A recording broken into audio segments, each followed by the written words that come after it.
Okay. So term number one is a bone that I want you to know. When I ask for that test, I ask for three things. I ask for bones, I ask for landmarks, which are parts of bones, and I ask for muscles. That's it. All the terms come from the term list, which is this list, and it's in the test review that you can print it down, download it. I have it printed out here. Or it's all the terms that come together on all the assignments with the label and coloring. And so the first term that I want you to know, or give me, is a bone on the side of the head. What's the bone on the side of the head called? Now write that down as number one. Number one, bone on the side of the head. Bone on the side of the head.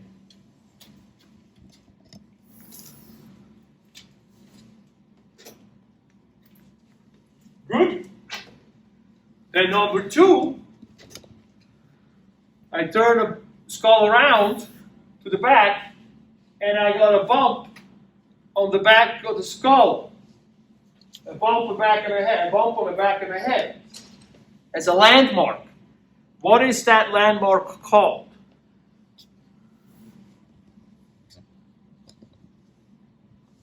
Do your best guess. If you don't know it, hello. Have a seat. Take out the paper. We'll do a little quizzy. Nothing that counts for the grade, so don't worry about anything. Just to go through our terms. So the bump on the back of the head is number two. Number three, I open the skull up and maybe not break it. And when I look into the skull, I have the front here, and I look into it from the front. And I have, in the smack in the middle of it, I have an indentation that's on the sphenoid bone. Hey, sphenoid bone? Look on the sphenoid bone. And what is that landmark called? The indentation in the inside of the skull. Yes. Is that the bone that sticks up? Huh? Is that the bone that sticks up? Yeah, that thing where you put it, you kind of put the pinky in a little bit. That indentation. It's where the pituitary, if you take notes of what these structures do, which I encourage you, it's where the pituitary gland sits. It's where the pituitary gland sits in. Oh, in there, right? Yeah, right here. That whole thing is a seat. A saddle, they call it. So that was number three. And then number four, I want us to go to the facial muscles.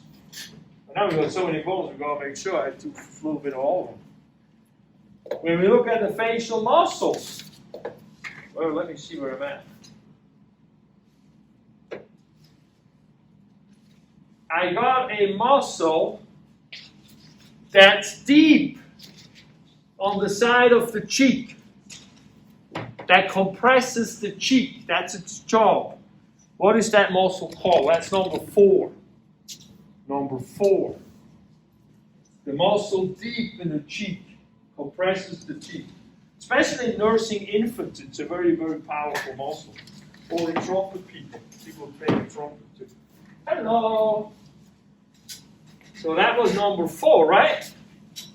Good. Try to keep track today.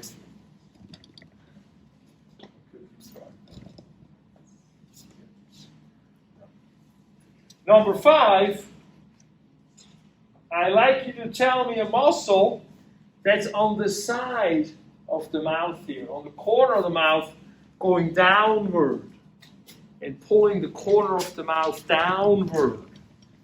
What is that muscle called? It's a three-letter muscle. Three-word muscle. That's what it is. 3 words. Corner of the mouth going down.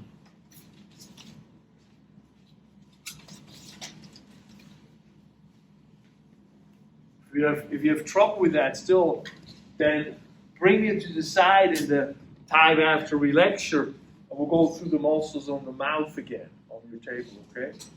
So that's a pretty good place to have an indication of what's where, an orientation of these muscles that I want you to know. So that was number 5, right? Good. Then number 6. I think we can go now to the. Oh, we don't do any questions on this. Where's the little vertebrae? You do the vertebrae. We got vertebrae. Vertebrae. We take the biggest one. It's easiest to see. And on that biggest vertebrae, we got a bump that's in the back. What's that bump in the back of the vertebra called? It's posterior. The bump in the back of the vertebra. It's the same bump when you touch your back in the spine. Your neck is the bump that you feel. The bump at the back of the spine. Or the vertebra. Got it? Good. You guys too? Good. Number 6, that was. Number 7. Hello. Number 7, I'm going to use this model because this is what I use. Yeah, actually, I use both of these on the text. I use this one too because it's really right there. So actually, let me use this. It's easy to walk around with it, I realize. I want you to tell me that the pelvis, this is the pelvis, right? Sits in like that. And we have a big bump in the back on the bottom, right in here, where we sit on, that sits bone. Can you write that down? That's number 7, right? Number 7? The sits bone. What is that called in technical terms? Yeah, just catch up where you're in. And then we'll solve it afterwards. The sit bone. Give me a technical term for the sit bone, which is where we should sit on. We usually sit on our sacrum. Ooh, that one. The sit bone. Good.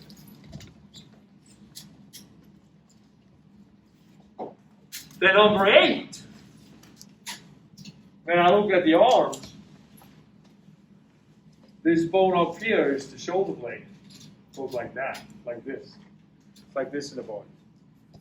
Can you tell me the ridge on the back of the shoulder blade? What is that ridge on the back of the shoulder blade called? Write that down as number 8. The ridge in the back of the shoulder blade.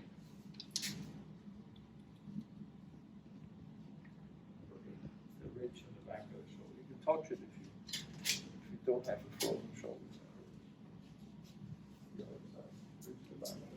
Yeah, right here. You guys see it? You got it?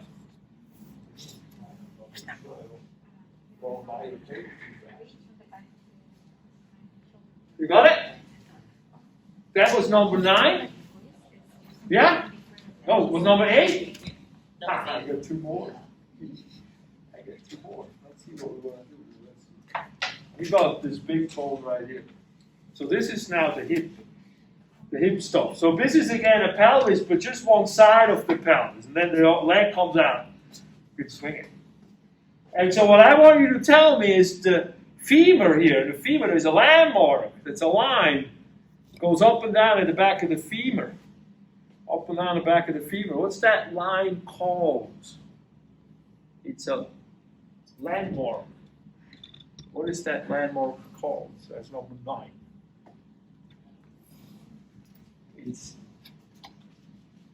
I kind of gave it away. Line. It's a line. It's a long line. What is that called? The long line in the back of the feet. And then number 10. Now we're getting there. When I go all the way down to the heel, I got the heel bone back here. What's the heel bone called? The heel bone. What's the heel bone called? I know, we're moving along with these terms, huh, right? Quite fast.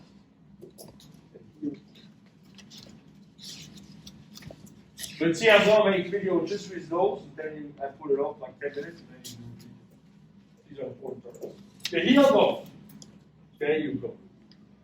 Or on the review, in the test review, I have all the terms on like 4 or 5 videos listed, like 10-minute videos or so. Just look through those a few times. Maybe you haven't started getting them. You don't have to like learn all the things and I give you the full answers. That's all long and all that. Just go through the things. Go through those videos a few times. If you have a hard time where they are, let me know. I'll point it to you or ship you a text with it where it's at. All right, let's solve the problem here. What was number one? Anybody? Just talk it out. Parietal bone. Hello. Number two. What was number two? Oh, the back of the feet, the bump in the back of the head. What was that? EOP, external occipital protuberance. Took me 10 years to stop saying protuberance. So that's why it's like EOP.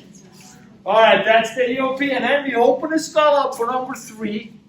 And we see the seat here inside the skull. What was that? Sella turcica. You guys are good. Very good. That's not an easy one. Good. And I think now we move to the vertebra, right? No. Facial muscle. Oh, the face. Yeah. See, I thought I'll remember. I try to remember this time, but no. I should really make it just right. So the first one in the facial muscle is the deep in the cheek. What's the deep muscle in the cheek? Buccinator, very good. Buccinator makes the cheek thick. It's good for nursing, infant.